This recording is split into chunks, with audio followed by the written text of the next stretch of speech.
भारत के ऑटो बाजार में ना इस वक्त एक जबरदस्त जंग छिड़ी हुई है। कुछ कार कंपनियां तो रेस में बहुत आगे निकल रही हैं, जबकि कुछ काफी पीछे छूट गई हैं। तो आज हम यही समझेंगे कि इस रेस में आखिर जीत कौन रहा है, और सबसे जरूरी, क्यों।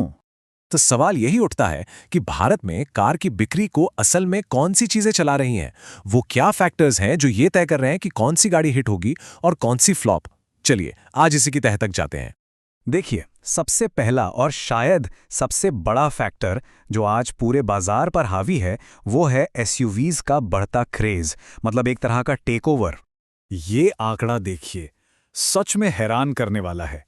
आज भारत में बिकने वाली हर दो में से एक गाड़ी एक एसयूवी है। जी हां, कुल बिक्री का 50% से भी ज्यादा हिस्सा। कुछ साल पहले तक ना ऐसा सोचना भी मुश्किल था। ये एक बहुत बहुत बड़ा बदलाव है। और ये कोई एक दो महीने का ट्रेंड नहीं है। आंकड़े ये साफ बताते हैं कि यूटिलिटी व्हीकल्स यानी एसयूवीज की बिक्री में साल दर साल लगभग 13.5% की जबरदस्त बढ़ोतरी हो रही है। मतलब साफ है, ये ट्रेंड लगातार और मजबूत होता जा रहा है। तो इस एसयूवी की लहर पर कौन सी गाड़ियां राज कर रही हैं? सबसे पहला नाम जो जहन में आता है वो है हुंडई क्रेटा। ये मॉडल बाजार का एक बहुत बड़ा खिलाड़ी बन चुका है और लगातार टॉप पर बना हुआ है। लिस्ट में अगला बड़ा नाम है टाटा नेक्सॉन। अरे, इस गाड़ी ने तो ना सिर्फ एसयूवी की बिक्री बढ़ाई है, बल्कि ये टाटा मोटर्स के लिए एक असली गेम चेंजर भी साबित हुई है। और फिर आती है महिंद्रा स्कॉर्पियो, जिसका तो अपना एक अलग ही दबदबा है, एक अलग ही फैन बेस। तो ये तीनों मॉडल मिलकर आज के भारतीय ऑटो बाजार की कहानी लिख रहे हैं। तो इससे सबसे जरूरी बात क्या निकल कर आती है, वो ये है कि जिन ब्रांड्स के पास एक मजबूत दमदार एसयूवी लाइनअप है, वही आज के बाजार में जीत रहे हैं। ये सफलता का एकदम सीधा साधा फॉर्मूला बन गया है। लेकिन रुकिए, कहानी सिर्फ एसयूवीज पर खत्म नहीं होती। भविष्य की तस्वीर कुछ और ही है, जिससे दो नई टेक्नोलॉजीज आकार दे रही हैं। एक है इलेक्ट्रिक और दूसरी हाइब्रिड। और यहाँ पर ना हमें दो बिल्कुल अलग रणनीतियाँ देखने को मिल रही हैं। एक तरफ टाटा मोटर्स ने अपना पूरा दांव इलेक्ट्रिक गाड़ियों यानी ईवीज पर लगाया है। वो इस रेस में सबसे आगे हैं।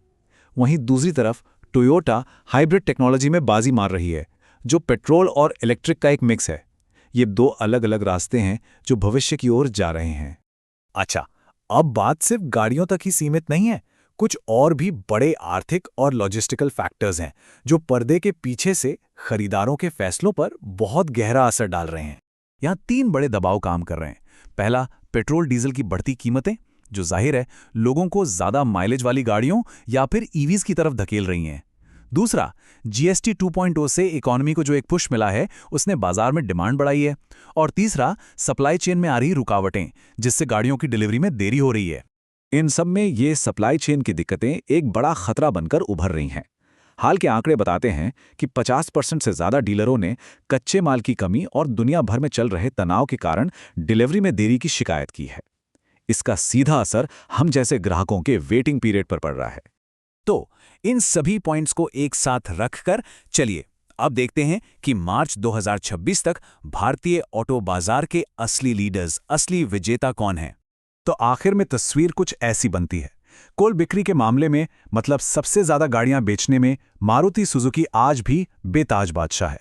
सबसे तेजी से बढ़ने वाली कंपनी और मजबूत चैलेंजर कौन है? टाटा मोटर्स। महिंद्रा को हम एसयूवी किंग का खिताब दे सकते हैं। और जब भविष्य की बात आती है तो टाटा ईवीज में और टोयोटा हाइब्रिड्स में सबसे आगे दिख रही हैं। तो ये सब हमें एक बहुत बड़े और दिलचस्प सवाल पर लाकर खड़ा कर देता है। आने वाले दशक की रेस कौन जीतेगा? आज की बादशाह एसयूवीज या फिर भविष्य का सितारा ईवीज? इस लड़ाई पर सबकी नजरें टिकी रहेंगी।